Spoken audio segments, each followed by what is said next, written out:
Hola a todos, hoy en Homemade en Casa hacemos budín de ricota, yogur y naranja. Hoy en 3 minutos te voy a mostrar cómo hacer este budín o torta que es súper húmedo, ideal para acompañar con un cafecito. Todos los ingredientes están en la cajita de descripción debajo y te cuento que no lleva mantequilla, sino que lo hacemos con ricota o requesón y yogur. Comenzamos poniendo la ricota o el requesón y el yogur, que tienen que estar a temperatura ambiente en el bowl de la batidora. Agregamos el azúcar. Si no tienes yogur también puedes usar crema agria. Ahora agregamos la ralladura de la naranja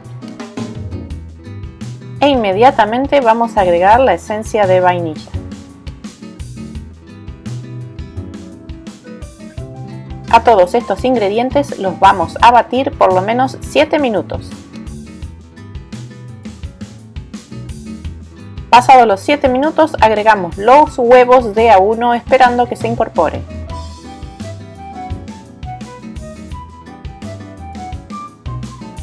Luego bajamos la velocidad de la batidora al mínimo e incorporamos la mitad de todos los ingredientes secos, que tienen que estar cernidos.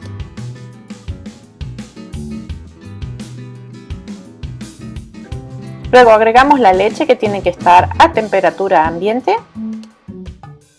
Antes de agregar el resto de los ingredientes secos, con una espátula revolvemos el fondo del bowl para que se integre todo bien parejo.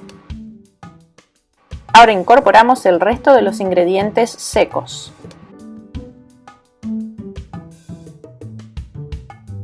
Y no se olviden de suscribirse a mi canal para ser los primeros en enterarse cuando subo videos nuevos y seguir aprendiendo recetas para hacer en sus casas. Vamos a hornear en un molde con desmoldante entre 40 y 45 minutos a 180 grados centígrados o 350 grados Fahrenheit. Una vez sacado, enfriamos por 15 minutos. Luego de pasados estos 15 minutos, desmoldamos sobre una reja y dejamos de enfriar por completo. Una vez fría podemos espolvorear con azúcar glass o azúcar impalpable y no se vayan que la vamos a cortar. Y miren qué rica que salió, es súper húmeda, excelente para tomarse con un té, un café o un matecito y disfrutar con unos amigos o la familia. Si les gustó esta receta me dan un like, me dejan su comentario y comparten con sus amigos. Los veo en el próximo video. Bye bye.